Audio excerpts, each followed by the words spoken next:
permanece mais os 3 minutos regimentais. O deputado Vadir Damus, pela bancada do PT. Perdoe, deputado. O meu nome é mais complicado que esse projeto. Mas vamos... Senhor presidente, senhores convidados, senhores deputados, senhoras deputadas, antes de mais nada, eu gostaria de fazer algumas observações em relação à fala do senhor Edgar, para que eu não me esqueça, né? Porque, do meu modesto ponto de vista, o senhor Edgar emitiu conceitos aqui um tanto distorcidos em relação ao direito do trabalho, em relação à legislação trabalhista. O legislador do trabalho, quando fala em hipossuficiente, não está se referindo a uma condição mental ou uma condição intelectual. Ele está se referindo à posição que se ocupa no contrato de trabalho. No contrato de trabalho, há duas partes que são assimétricas. Uma é detentora dos meios de produção e a outra é detentora tão somente da sua força de trabalho.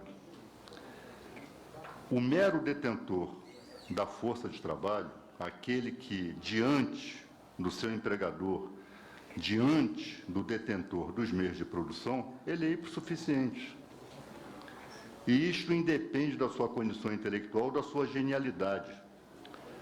Bill Gates, o Zuckerberg, ou seja lá, qualquer dos gênios que o senhor citou aqui, num contrato de trabalho, ele é hipossuficiente.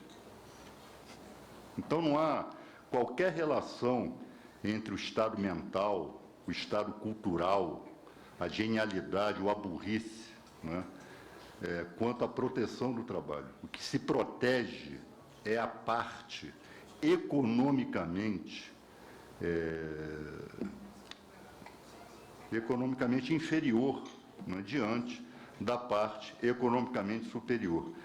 E, ao contrário desse mantra já cansativo que se ouve aqui, de que a CLT é velha, que é isso, que é aquilo, direito do trabalho, etc., etc., a própria jurisprudência trabalhista já reconhece a mitigação dos efeitos da subordinação, do princípio da subordinação, quando se trata de alguém, no contrato de trabalho, empregado, mas um autoempregado. Então, isso já é reconhecido. Agora, acho muito problemático essa clivagem, né, entre gênios. Tenho certeza que não foi a sua intenção, mas é bom tomar cuidado com determinada fala, porque parece que o mundo do trabalho é dividido em gênios, né, e idiotas, né, trabalhadores braçais. Não é o caso. A proteção é ao emprego, a proteção é em relação à parte economicamente inferior, seja ela dotada de genialidade, seja ela, padeça ela de burrice, padeça ela de algum déficit mental. Então, porque isso acaba perpassando todo o debate que se tem aqui, né? Velhice da CLT, porque a CLT, porque aqueles que conceberam a CLT, o mundo do trabalho, é claro que o mundo do trabalho era um e o mundo do trabalho hoje é outro, óbvio, isso aí não há necessidade de nenhum aprofundamento sociológico e econômico para compreender isso. Mas, juridicamente, não é essa a questão. Juridicamente, o contrato de trabalho ele foi concebido para demarcar campo com os outros contratos da vida civil, em que as partes se igualam, né? No contrato de trabalho, voluntariamente, né, é da essência do direito do trabalho que se trate desigualmente partes que são desiguais, né? Isso não tem nada a ver com o estado mental, com o grau cultural, ou com o saber ou não saber do empregado, né? Empregado é empregado, né?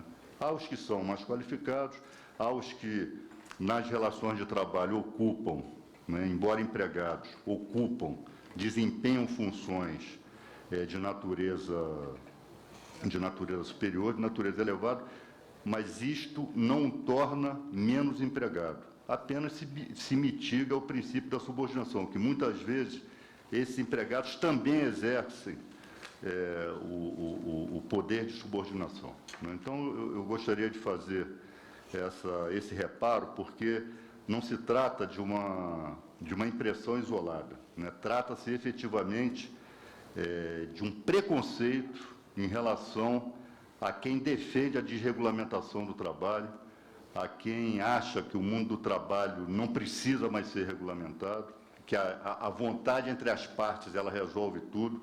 Isso, na verdade, é retroceder ao liberalismo que já está, de há muito, né, superado em todo o mundo. Em relação ao trabalho telemático, o trabalho à distância, outra questão que se vê aqui. Vocês vejam, a lei, que foi essa casa que fez, o Congresso Nacional, alterou o artigo 6º da CLT, já preocupado com a questão do trabalho telemático, né? Já preocupado com a questão do trabalho telemático. Só que a CLT, ela não vai a detalhes. O que eu estou querendo dizer é que nada impede, e nós não precisaríamos, doutor Colucci, desse projeto para que empregados e empregadores pactuem sobre o trabalho telemático. Não há nenhuma necessidade desse projeto aqui para que haja essa pactuação. Acho até que é o tipo do tema que desafia uma regulamentação via pactuação, desde que o princípio protetivo, que esta foi a preocupação da lei ao alterar o artigo 6º, desde que o princípio protetivo permaneça íntegro. Ponto. No mais, acho perfeitamente cabível e necessário que se pactue. Acho até que isso aqui não é papel nosso, não. Que se pactue. Agora, o problema é que quem está incentivando isso é um projeto, né, que já traz em si a cultura, já contém a ambiência da desconstrução de direitos, da revogação de direitos, que é o que esse projeto é. Projeto mal escrito, projeto ruim na forma e no conteúdo. Agora, determinados exemplos aqui de que o trabalho, que são reais, isso é fato, que, por exemplo, no Poder Judiciário já se pratica de forma já bastante antecedente, né? O processo eletrônico possibilita isso, enfim. O trabalho telemático no Poder Judiciário, mesmo na advocacia, hoje há advogados que não têm mais nem, trabalham de casa, não tem nem mais escritório. Agora, por exemplo, o que se vê no Poder Judiciário, né, é se estabelecer que quem exerce o trabalho à distância, exerce o trabalho telemático, os funcionários que desempenham essas funções, têm que demonstrar uma produtividade superior a quem desempenha as funções normais. E até já uma pergunta, já me antecipo aqui, uma pergunta aos dois magistrados, que aí, como é que nós podemos mensurar essa produtividade de forma a não se tratar de uma burla aos princípios do direito do trabalho, sobretudo o princípio protetivo, né? Porque, obviamente, o trabalho à distância ele pode suscitar desconfianças. O empregador vai, esse cara está trabalhando mesmo?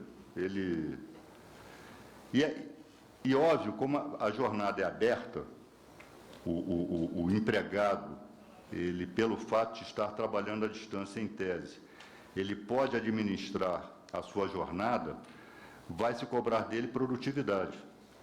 E é aí que talvez, né?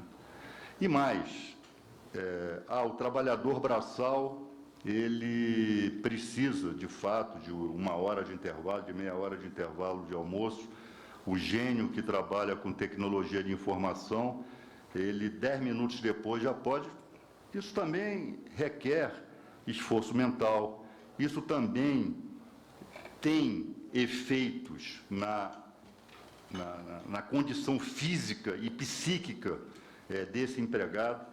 Então, o que a gente vê no projeto e vê em algumas falas aqui, e me refiro em particular à fala do senhor Edgar, é aquela coisa que se tem dificuldade em revelar, é relativização de direitos, é exacerbação da desregulamentação sob a capa de que essa atividade é exercida por superdotados mentalmente, né? E que por isso, olha, muitas vezes exatamente por isso, né, são mais explorados ainda,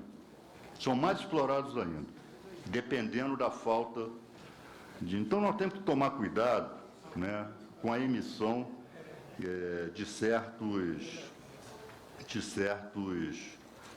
conceitos aqui que simplesmente não correspondem à realidade das coisas. Então, nesse sentido, né, eu talvez nem me encerre antes, nesse sentido, eu acho perfeitamente desejável, inclusive, esse é um tema que desafia mesmo a pactuação, é desejável que empregados e empregadores construam um ambiente, né, no caso do trabalho telemático, no caso do trabalho à distância, né, pactuem isso. Eu acho que nós teríamos, por exemplo, se nós fôssemos regulamentar isso aqui pela via legislativa, nós teríamos extremas dificuldades, até pelas peculiaridades de determinadas prestações, até pela falta de experiência, enfim, né? Isso é o tipo... Agora, o problema é que isto está se dando no âmbito de um projeto de lei ruim, né? E que passa a ideia de que, estou terminando, presidente, de que essa pactuação não foi feita porque a CLT impede. Isso não é verdade. Isso não é verdade. Podem sair daqui agora, empregados e empregadores, se reunirem e pactuarem condições de trabalho à distância, né? Então, fica aí, então, a pergunta ao doutor Hugo e ao doutor Colucci, ainda que não... Como é que está liberado? A resposta, enfim, não seja precisa, enfim, mas alguns parâmetros de como essa produtividade poderia ser exigida e medida, né? Porque aí também pode se esconder uma tentativa de superexploração da mão de obra do empregado que trabalha à distância. Obrigado, presidente. Obrigado, deputado. O próximo inscrito, deputado Harold de Oliveira. Parece que não está. Deputado Pedro Vilela. Parece que não está também. Deputado Daniel Almeida. 3 minutos, deputado.